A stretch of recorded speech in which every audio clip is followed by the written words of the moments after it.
the equalization fund must be given as money is given to the counties, so is the equalization fund given to those counties that have been earmarked for equalization.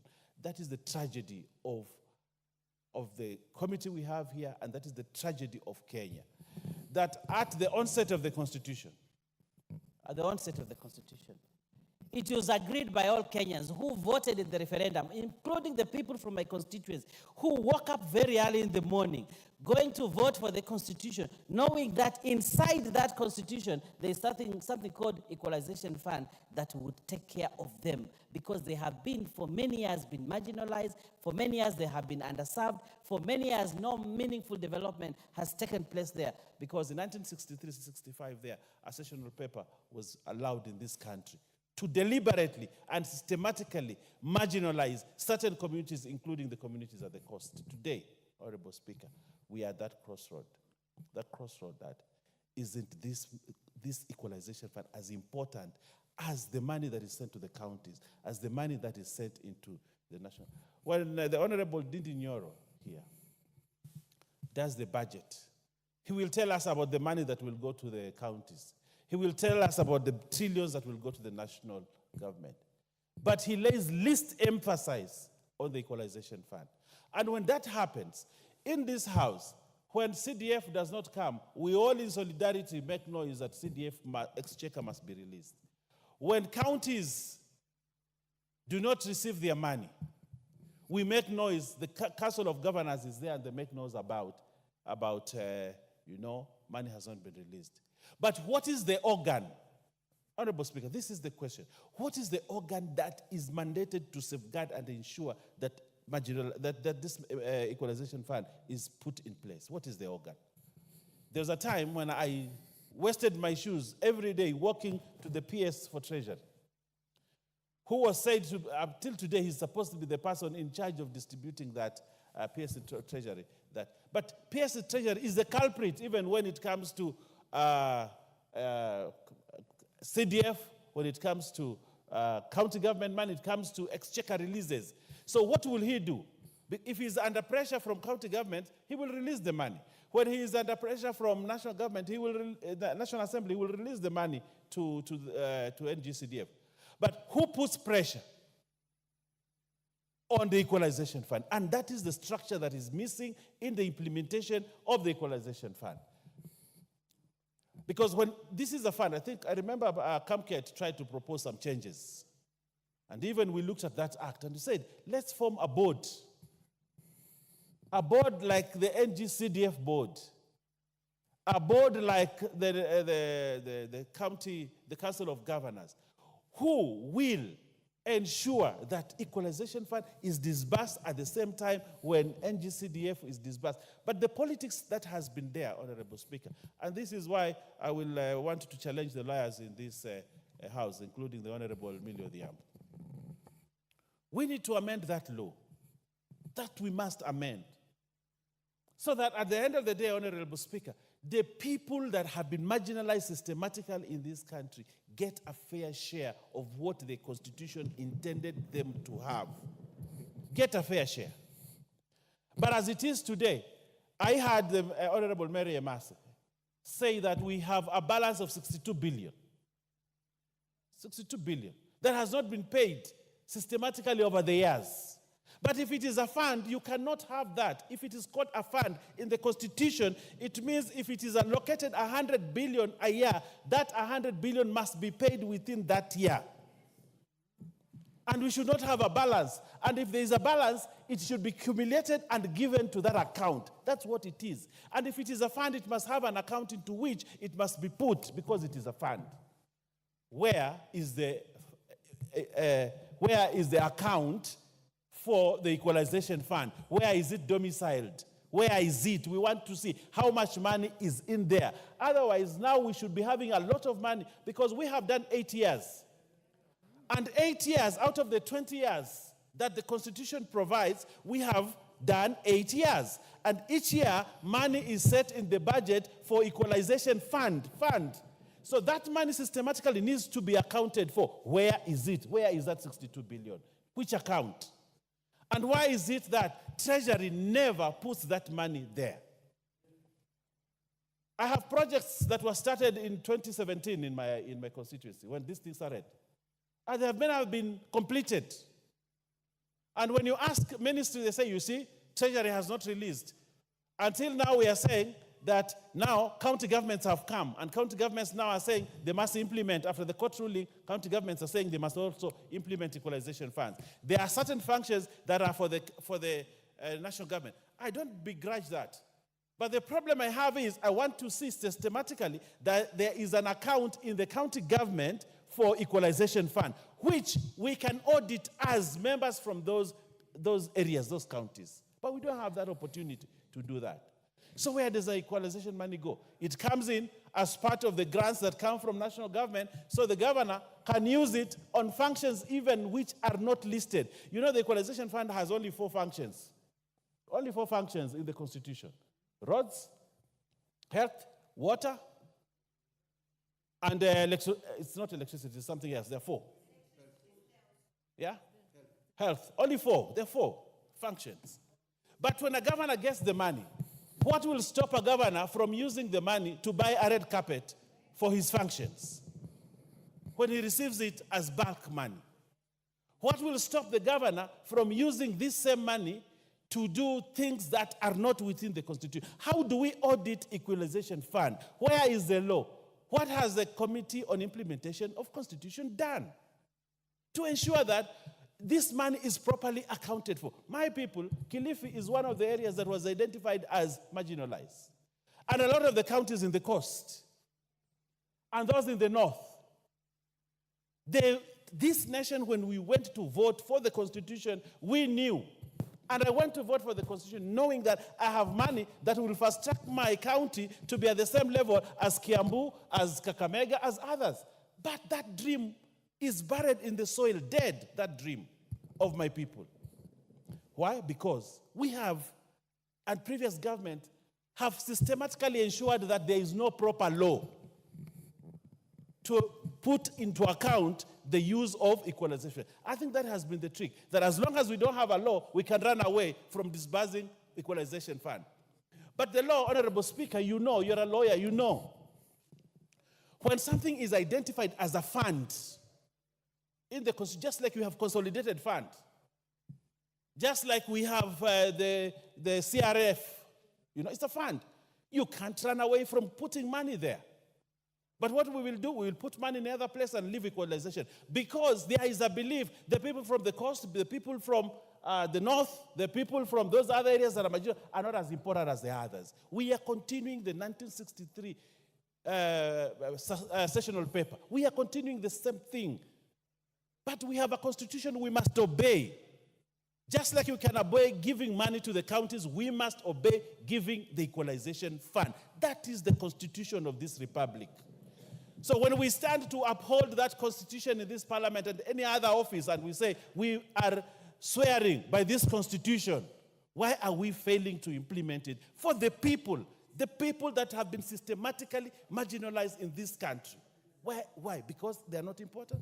I think it is time that those of us who have been marginalized to stand up and say no. If money for counties is released, money for equalization must be released.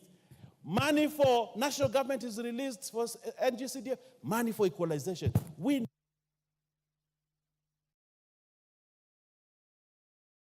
Bro and Baya, why are you looking at me like you want more minutes? The Honorable Millie Grace Akoth Odhiambo Mabona, the MP for Suba North. Thank you, Mr. Speaker, for giving me this opportunity. Mr. Speaker, I wish to support this bill. And in supporting this bill, Mr. Speaker, I want to say that I've worked in many years on the issue of equality and the issue of equity, where equality is about making sure that everybody is at par. Equity is about bringing those who are behind to the same level as the ones who are ahead. Mr. Speaker, the Equality Fund seeks to realize equity. And I want to say very proudly that I played a big role in the provision of this also in the Constitution, amongst other people. And Mr. Speaker, even though I agreed with some of my colleagues, I want to disagree in some respects, and especially in relation to the member from Samburu. I know that when we had the first policy, it had 14 counties. And I know that, there's a member who was contributing and kept referring to 14 counties. It's no longer 14 counties with good reason. There are no 14 counties in the Constitution. And the first policy tried to identify 14 counties based on history of what we have considered as marginalized in this country. And Mr. Speaker, after the implementation of those 14 counties, one of the things that was coming out clearly is that there are definitely pockets of marginalization in this country. I'll give you an example of my own constituency. And I'm glad that Mfangano Island and Gembe wards in my constituency, Mfangano is actually now a sub-county, have been included. And I want to say that one of the reasons that Mfangano Island has been included is, one, for you to reach Mfangano Island, you can only go by water. There is no road. There is no public transport by the government for you to go there. So if you have no money, you have no way of getting there. Let's start from there. Secondly, the ring road on Mfangano Island, for the very first time, has been done. And the president himself went there to launch the ring road. Why was he launching it? Not because he was doing a tarmac, but because they are doing a Maram road. Because in Mfangano Island, there is no Maram road. So if you want to tell me let us be equal and look at counties in general, when will we ever reach Mfangano Island where there is no Maram? If I go to in Mfangano Island, sometimes I take my photos in my constituency, and I hear people who are ignorant, when they see me in a motorbike or walking, they say you are doing PR. In Mfangano Island, I will use I'll use a boat to reach there. I will use a four-wheeler up to a point. I will use a motorbike up to a point. And then the areas I just have to walk. Even a motorbike can't reach. When we say that we are only going to areas, counties that are generally marginalized, when will we ever reach Mfangano Island? You can say the same thing in relation to parts of Gembe that has also been included. There are areas that have no schools, no roads, and they are perennially cut off. In fact, recently when we had the rains, a place in my constituency called Sikri is always cut off. And people have to go by boat. Students' schools stop in order for the rains to stop. And if you are to wait for that, so that the places that are generally marginalized as counties to be reached, then when will we get there? We are creating new areas of marginalization. We must carry everybody together. I know that there are areas that are expert at pushing the agenda and by screaming marginalization, which is okay because they are marginalized. Our areas, we don't scream marginalization. We tend to scream democracy. But I can tell you, Mr. Speaker, we will be screaming democracy and marginalization. And if you want to know that there are areas, especially Luo Nyanza, I'm sorry to use the word Luo Nyanza, that have been marginalized because of our political leanings over years. Opposition areas never get money. In fact, I am so happy that we get CDF. The first time I saw a school, a wonderful school as I was passing in your constituency actually, and when I was passing and I saw a nice school and I was like, before I became an MP, and I said, wow, that's a nice school. Because it was a very transformative school. And I was told that school is built by CDF. And I was so proud to discover that it's my grandfather that actually did. A lot of schools in our areas would still be mud-walled because of our politics, which is opposition. And Mr. Speaker, it is unfortunate that even if you look at even the US, that they are going through elections now. There are people who are in government and people who are in opposition. That's the essence of democracy. Mr. Speaker, having said that, I actually want to say that we are missing the point. We are referring to the Constitution without even making reference to what that Constitution says in relation to marginalization.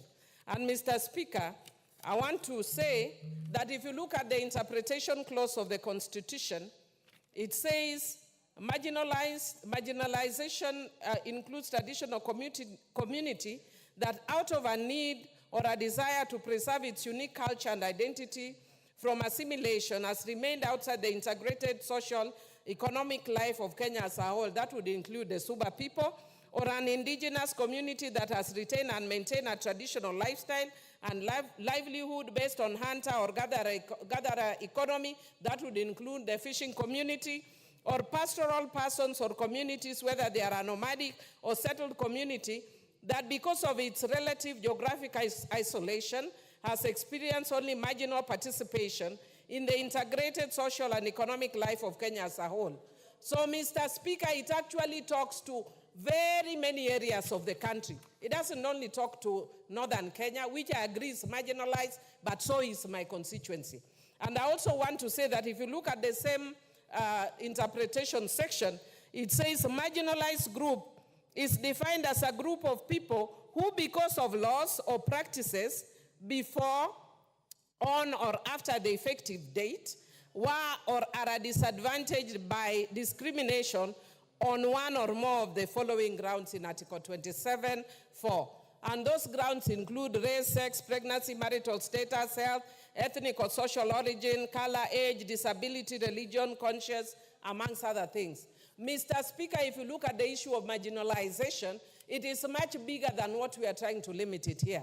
I want to agree that there are areas that have been marginalized, including northern Kenya, including coastal areas in Kenya, including Suba areas. And that's why you see both Suba North and South are included. That's why Ndiwa is included, because those are areas that have been marginalized. In fact, other parts of Nyanza and Homa Bay would be marginalized, save that God was gracious, and they have fine weather, and so they do well economically. Other areas may not have that, but that the weather, as I had one member talking to, is not included in the definition of marginalization. Having said that, Mr. Speaker, I want to say that I want to encourage and agree with my committee, the Budget Committee, that the arrears should be released so that we see the effective use of this fund. And I also want to say that when you give this money like Panadol to a person with malaria, you are not going to cure it. You need to give this medicine like you are giving serious medicine, maybe chloroquine. I don't know what the current medicine is, because I don't get malaria anymore. But if the way you can give chloroquine to a person who has malaria, not Panadol. And because of that, we need to actually provide more money. In my constituency, for instance, it's only 19 million. What will 19 million do to Mfangano Island together with Gembe? It's little. We are appreciating of it because we are included. But I want to say that even when that third policy comes, we must include those areas or pockets of marginalization, and we must remain true to the constitutional definition of marginalization. We are not marginalized because we speak loud. We are marginalized as a matter of fact. And I want to also agree with the members that have said that we must also bring into account what people are also getting. This is not the only money people are getting. We are getting CDF, we are getting this money, and we are getting allocation in ministries. And I sit in budget, and I can tell you that there are areas that are getting marginalization. They are getting money through public participation. They are getting money through direct allocation from ministries. It's just that my time is up.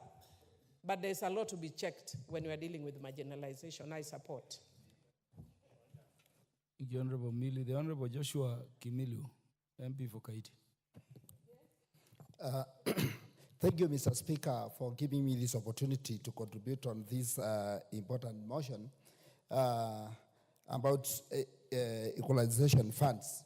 Mr. Speaker, I want to say these funds are very important to our areas. Those are marginalized. Although, Mr. Speaker, as a support, I want to say a lot has to be done, Mr. Speaker, because I think there are also areas which are marginalized and they are not benefiting from these funds. Mr. Speaker, when you go to some counties, like early this year, I traveled to Wajir County, and Mr. Speaker, I was shocked to see a county without electricity network, Mr. Speaker. And these are the areas we need to fight for them to benefit from these funds. Because, Mr. Speaker, if we are Kenyans, as Kenyans, we need to mind of those areas which are marginalized, Mr. Speaker. Mr. Speaker, these are the funds which need to be given to these counties to do like, especially if you talk of health centers. In this century, Mr. Speaker, there are some areas whereby you can travel for more than 20 kilometers to look for a health center. Despite county money, Mr. Speaker, these are the areas which needs to benefit by this equalization fund, Mr. Speaker. Because health centers are key, Mr. Speaker. In my constituency, I have hilly places, Mr. Speaker. And going from one health center to another one, Mr. Speaker, sometimes it's a challenge because of the transport. Mr. Speaker, from my constituency to get Maram, Mr. Speaker, you need to travel more than 50 kilometers, Mr. Speaker, to make those roads. So, Mr. Speaker, I think this money can help in making roads in our counties and also improving the transport sector in our area, Mr. Speaker. Mr. Speaker, I think this money should be increased and also released at the right time, Mr. Speaker, because it's very important to help our people who are languishing in poverty, because there are some counties which are living in very low status, Mr. Speaker. And with this money, it can help in health centers, roads, water, like some areas, Mr. Speaker, from where the county I come from, Mr. Speaker, there are some areas whereby to get water, you have to travel more than 10 kilometers to access water, Mr. Speaker. And Mr. Speaker, with this money, I think we can do boreholes, water pumps, which can also help and try to alleviate poverty from our areas, Mr. Speaker. This money, Mr. Speaker, can also help in mobilization of community and capacity building, Mr. Speaker. Because if you do capacity building in an area, in fact, you help that community to alleviate in poverty, Mr. Speaker, which can assist and also help to improve education. Mr. Speaker, these equalization plans also, although we have CDF, Mr. Speaker, and that's why sometimes I speak in this house and say the CDF we have is not even enough to improve education in our constituency, Mr. Speaker. Because there are some areas where there are no schools, there are no infrastructure, Mr. Speaker, and with the little money we get from CDF, together with these equalization funds, Mr. Speaker, I think we can benefit a child of this country, Mr. Speaker. So I think, Mr. Speaker, I want to support this motion, and I want to say that as Kenyans, we need to stand with this fund and try when it comes to accountability, Mr. Speaker, because the counties are the custodian of this money, Mr. Speaker. We need also to look on checks and balances should be done to those counties to make sure that this money is well spent and goes to the right people, Mr. Speaker. Thank you. I support. The Honorable Francis Igei, MP for Sotik. Mr. Speaker, I want to thank you for giving the opportunity to also talk on this topical issue and support this bill, Mr. Speaker. Mr. Speaker, it takes a person who has worked in this place, who has visited these areas, to understand the problems these people are facing. And I know the MPs from these areas, and those of us like myself, Mr. Speaker, who has worked in these areas for many years.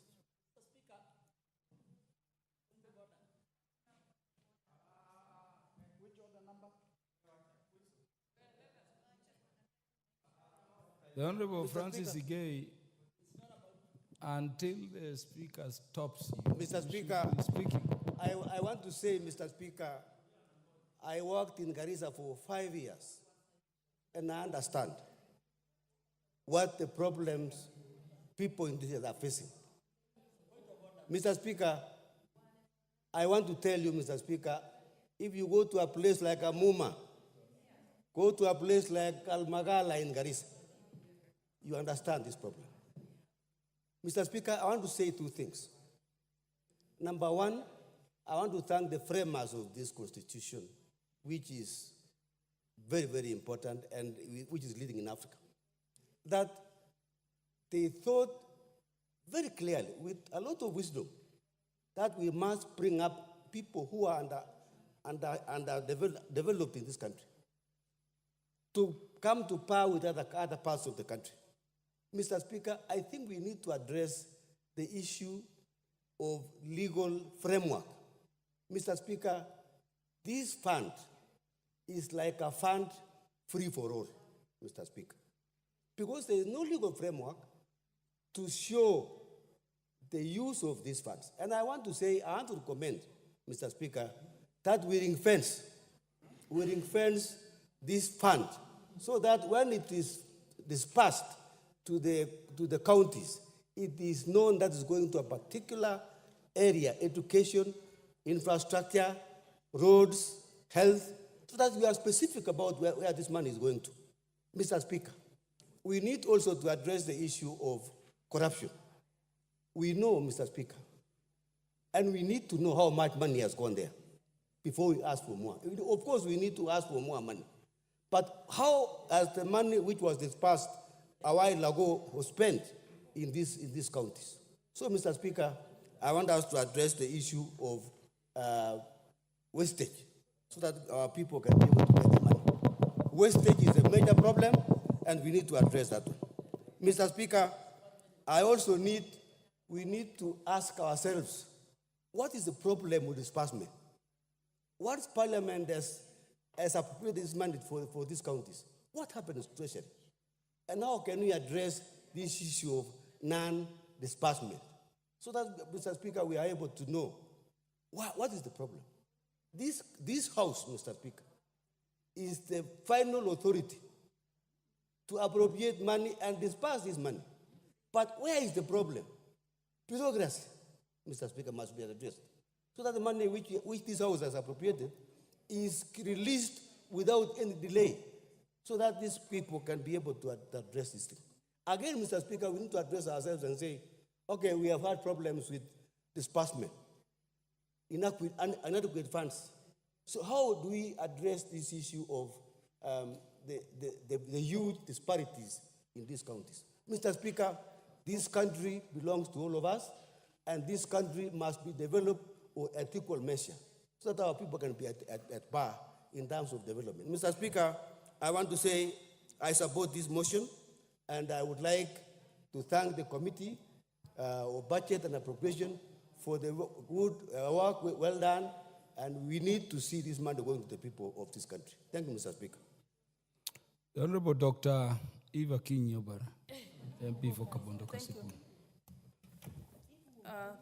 Thank you very much, Mr. Speaker, for giving me the opportunity. And at onset, let me also support the committee for this report.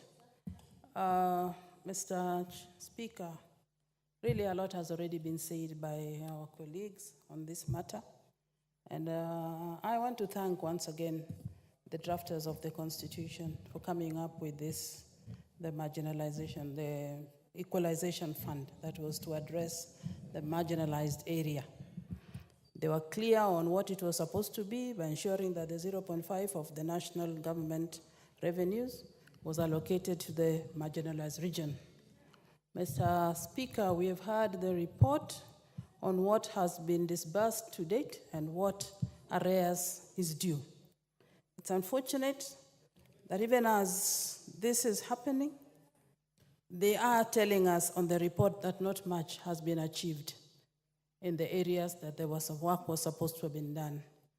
But Mr. Speaker, it would have been nice if they were able to come up with a clear evaluation of the projects that have been done over the years in these areas so that we can see where the focus was and why they are saying that it has not helped. Mr. Speaker, even 22 billion that has been allocated to date is not small money. It was allocated to the 14 original counties, and they are still saying that the money is not enough, and it was not enough to go around because of the manner in which it was being disbursed. At this point, I want to call upon the Treasury to please prioritize the funds of the Equalization Fund so that the counties are able to carry out their programs as planned. Mr. Speaker, we have been told that now we have 34 and the list is here, and yet at the same time, the sunset clause is soon to set in on this fund. We only have 6 years to go, and it may be prudent to come up with another bill to extend the fund, because as we have been told, not much has been done. Mr. Speaker, on even the areas that they have touched in, I was sitting here and wondering that what actually was the priority when they were disbursing the funds for the programs. What priorities? Did they do public participation with the people for the people to tell them what they wanted to do? I support their recommendation that the board has not been effective, and I support their suggestion that something should be done so that they probably have a more focused board that will be able to look at the interest of the people or work in the best interest of the people of these regions. As they do this, it is important that the list be reviewed again to see if the position is still the same, the status is still the same. Some areas may have developed through other funds and may not need to be in this list again. Finally, Mr. Speaker, even as we sit in this house, we have seen ourselves being marginalized from other regions. Marginalized in the manner in which allocations are being done for certain programs. And it should start with this house. We have seen people taking 400 million for power.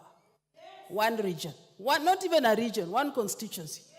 We have seen people taking a lot of money for roads, one constituency. And this, in other words, is also marginalization. So let us address these issues. Let people be fair. Let's look at this country as one where each one of us pays tax and deserves services. Thank you very much. And once again, I support. Thank you. The Honorable Geoffrey Mwangi, the MP for Tetu. Thank you, Mr. Speaker, for giving me the opportunity to also lend my voice to this very important bill. Mr. Speaker, allow me to say from the onset that addressing issues of marginalization and issues of equalization is important, and this is one way to achieve national unity. It is sad to learn that today, many years after this fund was conceptualized, there are arrears, the disbursements have been minimal, and it is only good that going forward, that the National Treasury ensures that the funds that have been earmarked for this fund are released and used for the interventions for which they were intended. I would like to applaud the Senate for doing two very important things in this bill. The first one is ensuring that they safeguard the bill from the usual cycles of government expenditure, whereby some of the funds that are allocated would lapse, and also ensuring that they include the administration of the fund by operationalizing the Equalization Fund Advisory Board. But Mr. Speaker, having said that, I think a good thing can be made better. And there is actually a lot of opportunity to improve this fund going forward. And Mr. Speaker, I wish to submit the following. That one, as we come to the third comprehensive review by CRA, I think it is time that we ensure that the formula that we are using is looked at very, very closely, so that the interventions that were intended by this fund actually bear fruit. We are talking about extending the number of years. Some people have here contributed saying we should extend the number of years that the fund has been given. But I don't think that is the solution. What we should also be talking about is how effective have the interventions that we have been making been. We need clear documentation. We need clear monitoring. And we need regular reports to this House and the Senate as to what results are we getting from these interventions. Otherwise, we can be on this marginalization journey or interventions for so long, without us getting, any result. These interventions must also be clearly time-bound, and the data used, must be very, very accurate. Mr. Speaker, also giving counties almost the full leeway of how this fund is utilized may not be, the most appropriate channel. We are all struggling with how counties are even using the little resources that we are giving them. So how do we come up with a hybrid solution where members of parliament, through the NGCDF, where parent ministries and counties come together so that the interventions envisaged in this fund, can be much more, effective. And Mr. Speaker, if you also look at the money that has been provided, it's a drop in the ocean. We cannot be able to provide, the solutions that we are looking for by allocating only 10 billion shillings. So for some of these counties, the equalization fund, while a necessary measure, may not necessarily be the solution we are looking for. We require a Marshall Plan, to also ensure that we can be able to accelerate the development that we are looking at these marginalized areas. But having said that, Mr. Speaker, as I conclude, we also need to think about what is the definition of marginalization. For example, my own constituency, Tetu, does not appear in this list. But it does not have a level 4 hospital. So from a health point of view, we are marginalized. So I would expect that such intervention is included. I have not seen any sub-county from Nyeri County, where I come from. Kieni is actually a very dry area, almost the same as Samburu, or the same as Wajir. And it requires intervention for water, for schools, for electricity. So, Mr. Speaker, as we expanded from 14 to 34, maybe it is time we took it to 47, and then we look at specific areas and specific issues of marginalization, because indeed, every county in this country has some level of marginalization. I rise to support, and it is important that we get it right going forward. Thank you. The MP for Wajir West. Thank you, Mr. Speaker, for giving me this opportunity to support this equalization.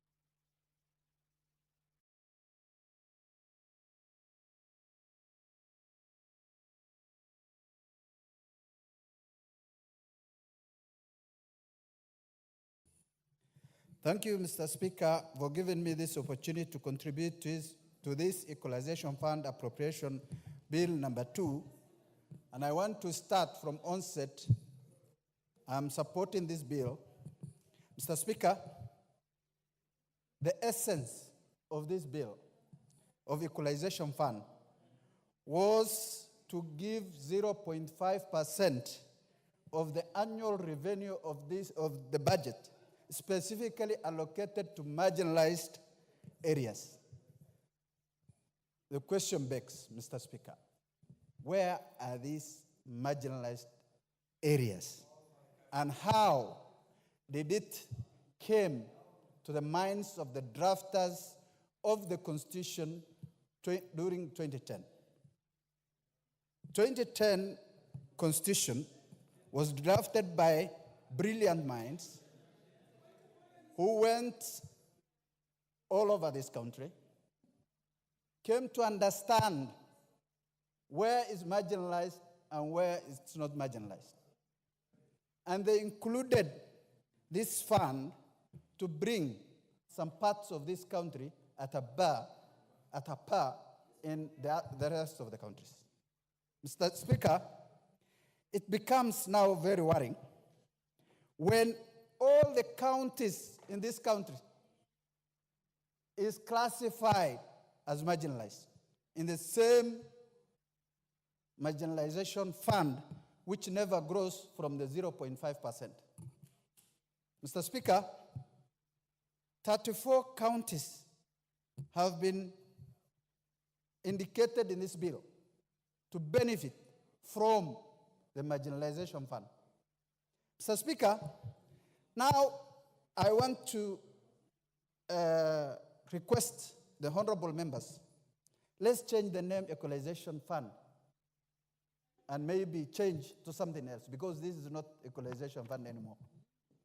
This is becoming like appropriating the budget fresh, a parallel budget for each and every county, Mr. Speaker. Mr. Speaker, I have been hearing some members saying some parts of their constituencies are dry. We are not talking about the climate, Mr. Speaker. We are talking about the problems, the challenges that is in that particular constituency. Let's talk about Wajir West, Mr. Speaker. From one point, one health center to another is 200 kilometers, Mr. Speaker. For a mother to be taken from one village to the other, to the hospital, she dies in the middle if she doesn't get a private vehicle or an ambulance, Mr. Speaker. Somebody who has 2 kilometers health center, 1 kilometer health center is today telling us here, is marginalized, Mr. Speaker. I want to appeal to the members of this House to come and visit my constituency at my expense, Mr. Speaker, so that they see and appreciate the problems the people of North are feeling, Mr. Speaker. Mr. Speaker, the marginalization in northern Kenya is still continuing as we speak. People are talking about northeastern being given more than of their share, Mr. Speaker. Mr. Speaker, we are getting even less because the trillions that are appropriated in the national government are not trickling down to northern Kenya, Mr. Speaker.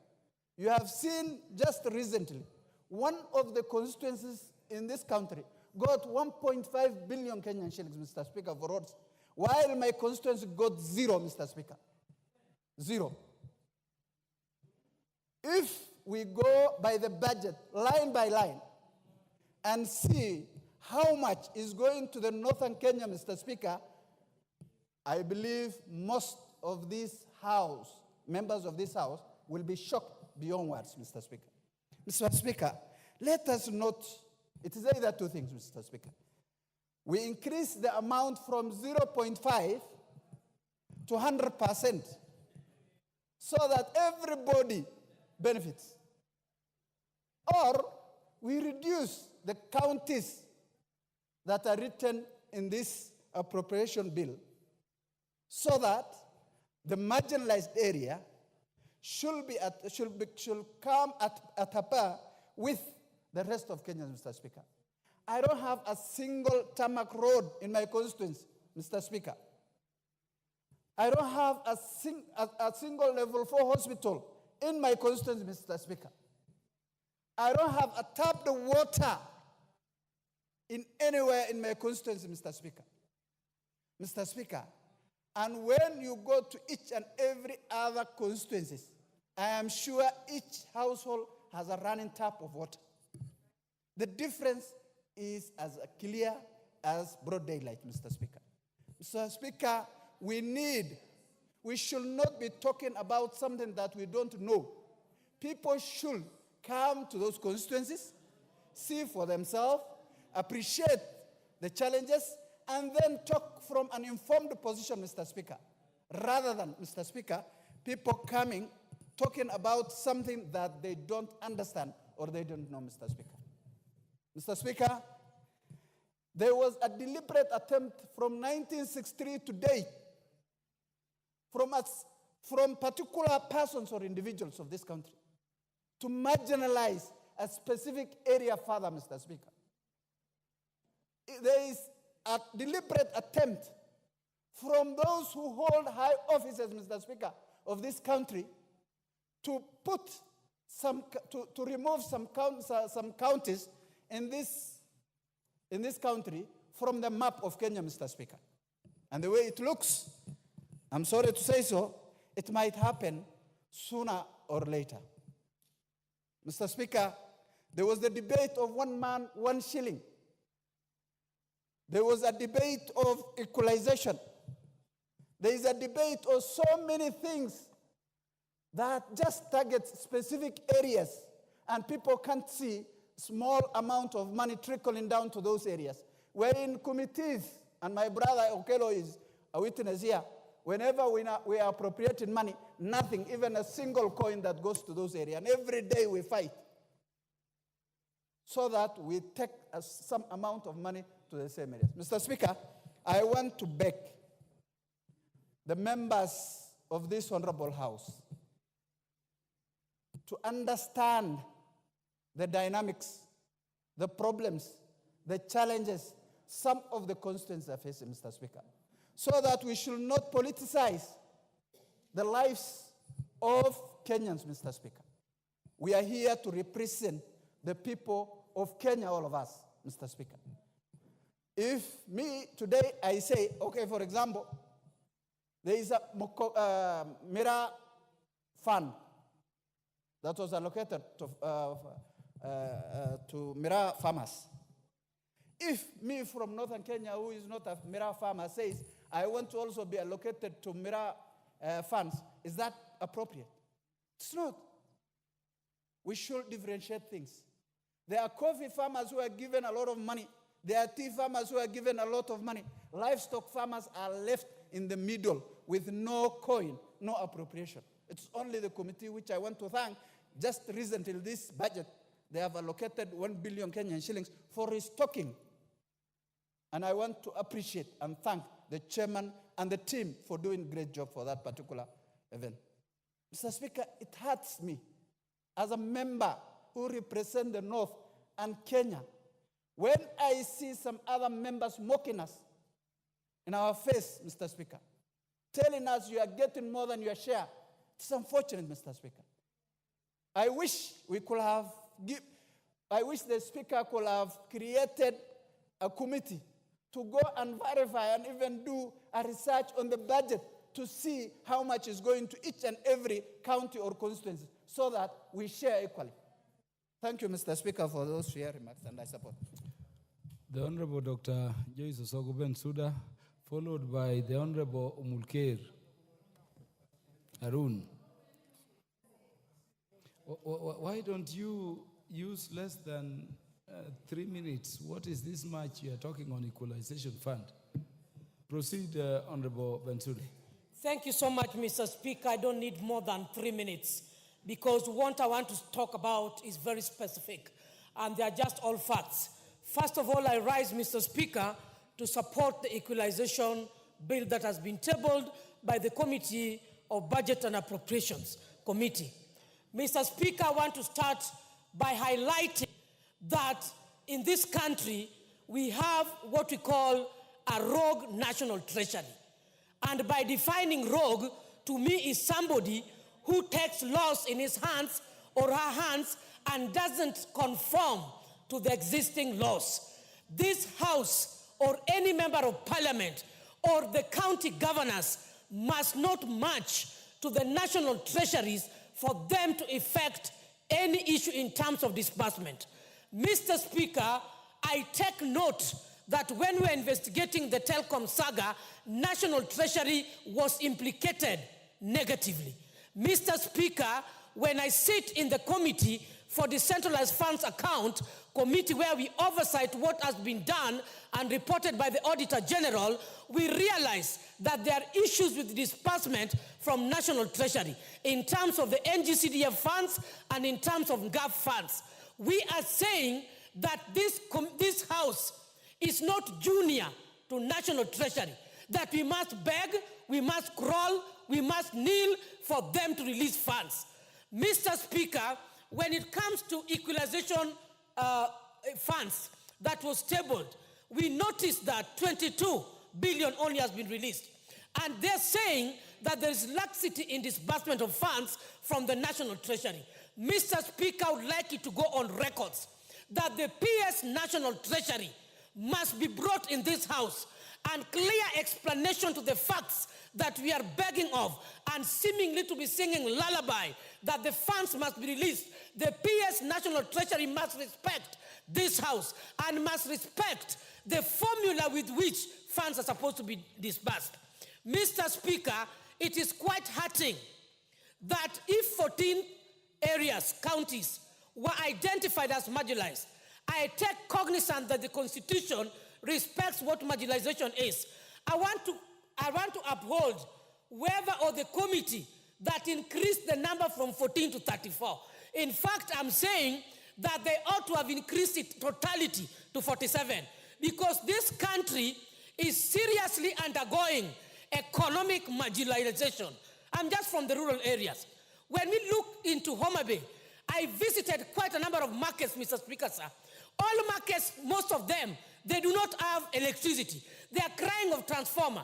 The MPs cannot implement what they are not given, what is not dispersed. The governor equally cannot implement what is not stretched. And so my serious number one fact, the National Treasury must be disciplined, must stop being rogue. Number two, Mr. Speaker, sir, regulation and framework must be put in place. We need a clear tabling of what projects were supposed to be undertaken in the 14 counties. We looked through during the flood areas, and we could watch over the television how farmers are suffering. Their produce are getting rotten. There are no roads. There are no schools. And so we are saying, in as much as equalization funds were supposed to address infrastructure, supposed to address issues of education, health, we are saying we don't want to beg anybody over this.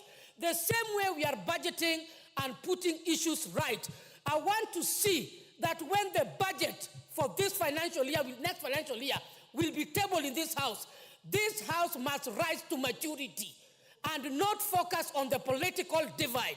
It is a high time this house must know that they choose to put Kenya on the right track or put Kenya into the drain dogs. And so I'm saying as legislatures, we must stand firm that right things are done.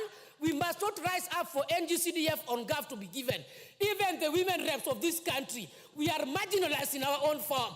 There are no funds, yet we are expected to work.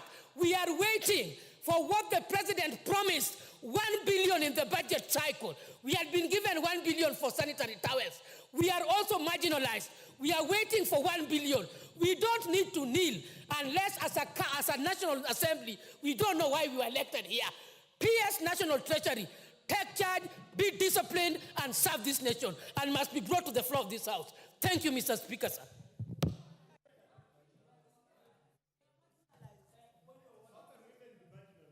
Thank you, Mr. Speaker, for granting me this opportunity.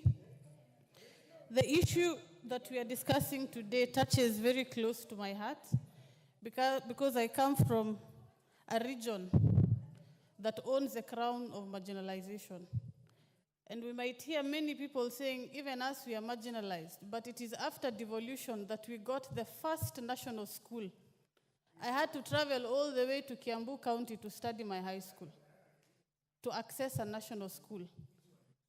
Rarely do we see students being placed to national schools in Garissa County because we have national schools now. That is the challenge that we are addressing in marginalization.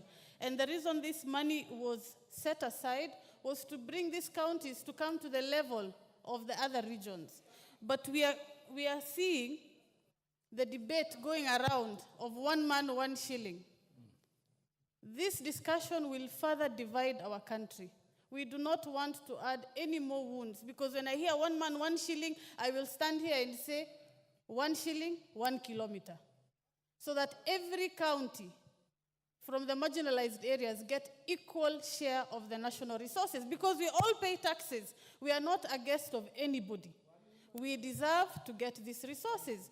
The only discussion that should be on the floor of this house is to audit how the monies were utilized, is to audit how equalization fund will be managed under the county government when national government projects are proposed.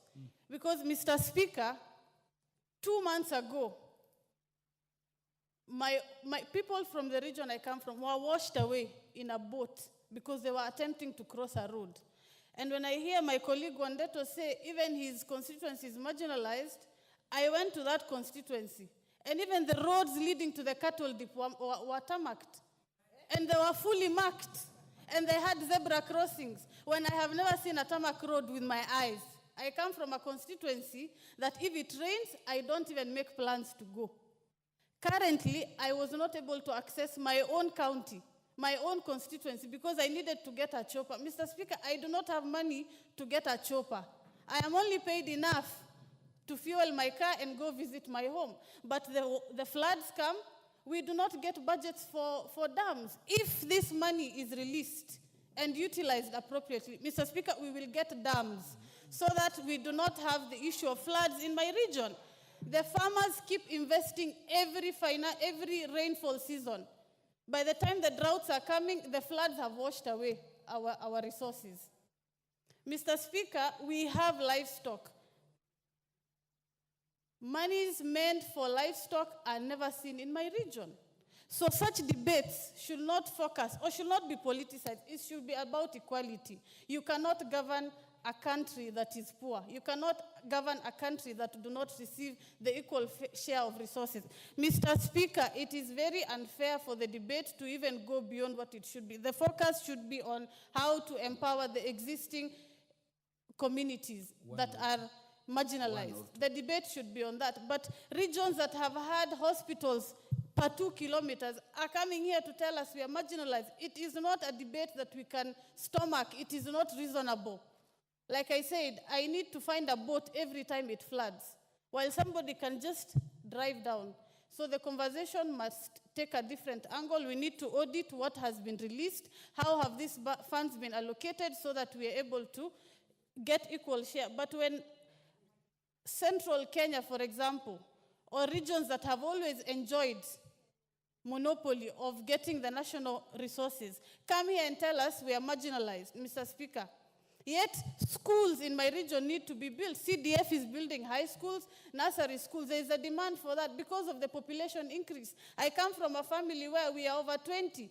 My mother has 30 sisters and 30 uncles.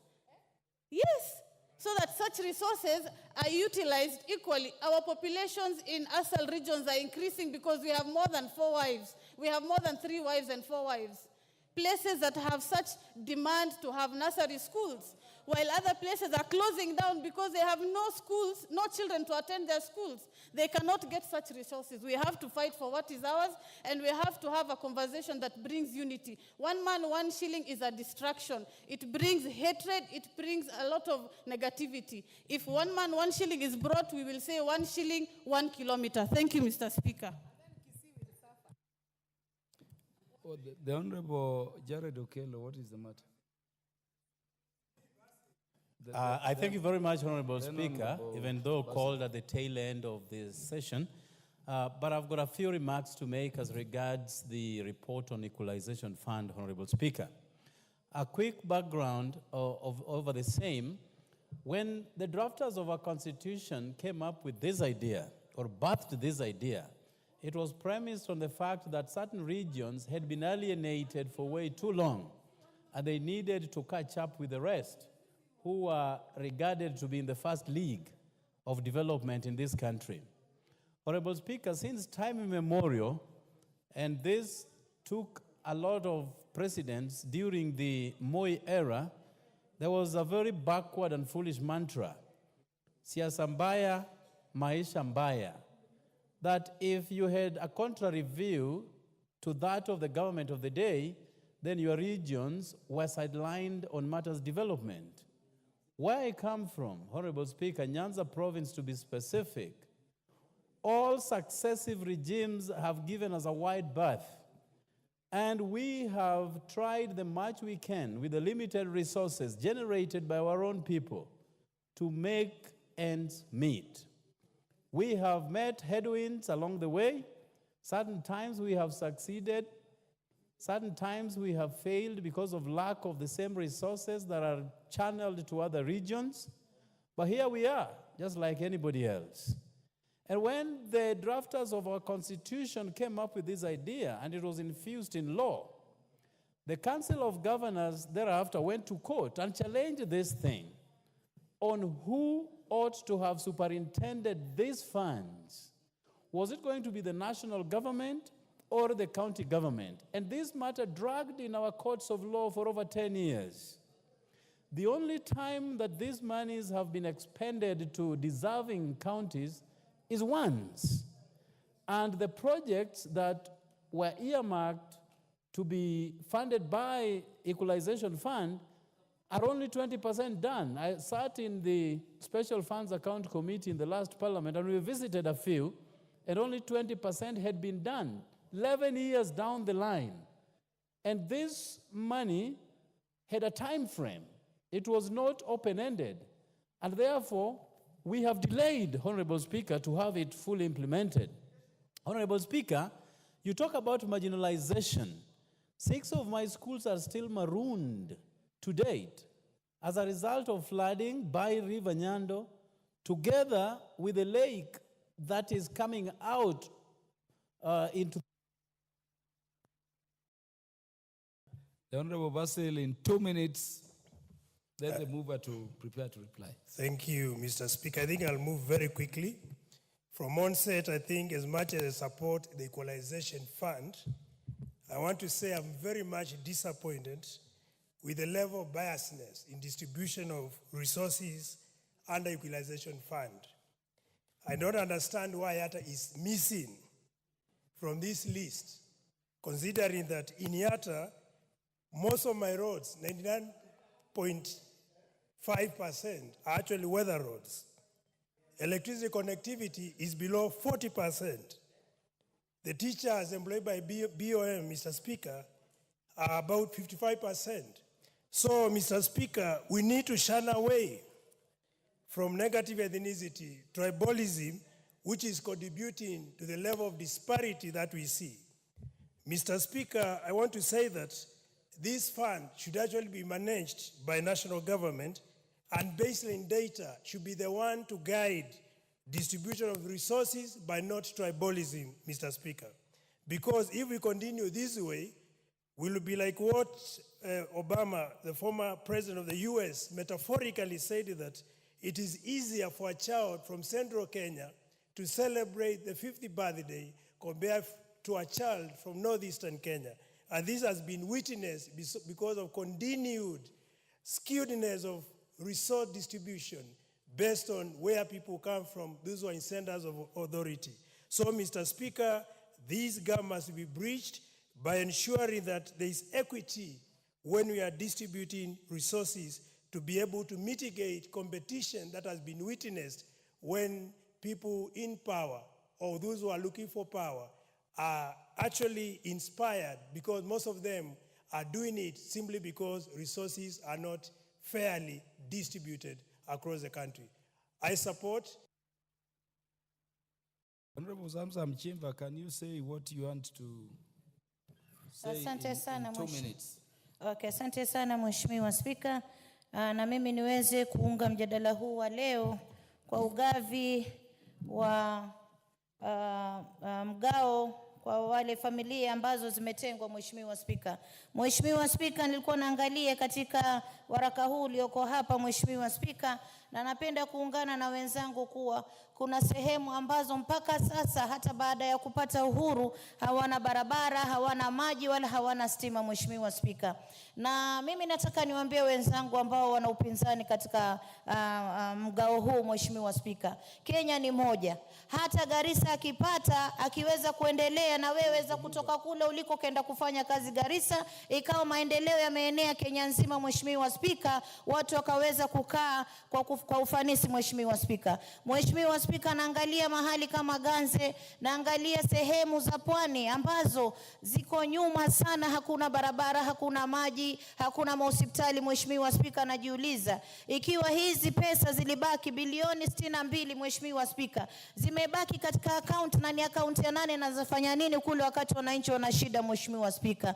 Ni dhahiri kuwa Mheshimiwa Spika, wabunge wenzangu waweze kukubali kuwa hizi pesa, hata mimi ningeweza kusisitiza kuwa ziingie kwa mikono za wabunge wetu.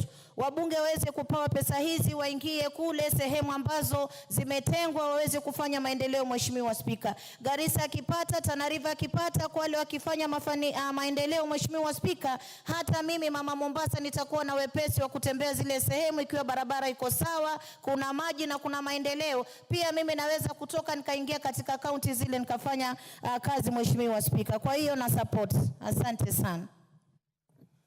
Mover.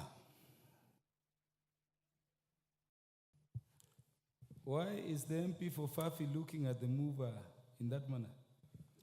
Thank you, Honorable Speaker. Honorable Yes. Speaker, next to me is a member for Narok South and he's been here for quite a long time. Allow me to give him 1 minute. You want to donate some time to the MP for Fafi? How many minutes I have, Mr. Speaker? You will have less than 4 minutes. Then I can only donate 1 minute. Proceed, MP for Narok. Yeah, thank you, Mr. Speaker. I rise to support this motion. You know, Mr. Speaker, the intention of the constitution of this country for introducing the equalization fund was to bring the most marginalized area, which is one of this country where I come from, Narok South, to where the rest of the Kenyans are. In terms of development, there are areas in this country where the road network almost does not exist. The schools, water, hospital, like electricity, connectivity in Narok South is only 8%, while in this country there are some constituencies which are 100% connected to power. Mr. Speaker, since I only have 1 minute, and thank you, Madam, for donating that 1 minute, the areas of the fund should be released immediately, the 62 billion. And the amount of this should be increased from 0.5% to 1%, because when Mover, utilize your remaining 2 minutes. Thank you, Honorable Speaker. Honorable Speaker, from the onset, I want to appreciate and acknowledge all the members who have weighed on this bill. Indeed, Honorable Speaker, the fund was established so as to address specific objectives. And I want to support all the members who have already alluded to the aspects of the specific projects, namely roads, water, electricity, and health, that this equalization fund is supposed to address. And indeed, members have raised very critical questions, even with respect to the impacts. And I think going forward, an assessment should be done on all the equalization fund projects so that we're able to ascertain whether we have actually realized the intended objectives of these projects. Further, members have also raised concerns with respect to the management of the fund and also how the beneficiary counties or pockets were identified. And Honorable Speaker, during our engagements with the Commission for the CRA, I took them to task to explain how some counties, some constituencies missed out, like Teso South. Busia County is one of the poorest counties. We rank at the bottom in the index of poverty. But when you come to Teso South, no area was picked. Yet there are areas in Teso South where when we have a sick person or someone dies, we have to prepare a carrier, a wooden carrier to be able to transport.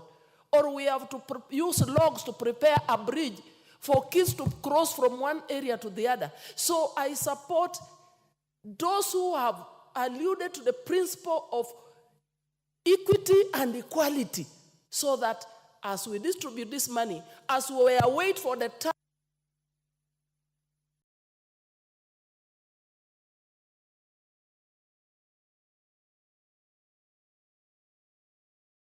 30 seconds. Thank you, Honorable Speaker. The third generation formula should address real marginalization as per the definition of marginalization. Not that you are living in an area that has a favorable climate, marginalization. Honorable Speaker, I beg to reply. Honorable members, for the convenience of the House, the question to this particular matter shall be put when it will be listed next by the House Business Committee. Honorable members, the time being 7:08 p.m., this House stands adjourned until Wednesday, the 12th day of June 2024, at 9:30 a.m.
New Garnier Vitamin C Day and Night Serums. Daily with the #1 Vitamin C Serum. At night, new 10% Vitamin C Serum. Twice as fast dark mark reduction. Tonight, we are on Verdict Watch. The fate of Hunter Biden now in the hands of a jury. Deliberations underway in Hunter Biden's federal gun case. Prosecutors calling the evidence against the president's son ugly and overwhelming. The defense saying the government failed to make its case. The First Lady in court for nearly all of it. And today, Hunter Biden declining to take the stand. Also tonight, we'll show you the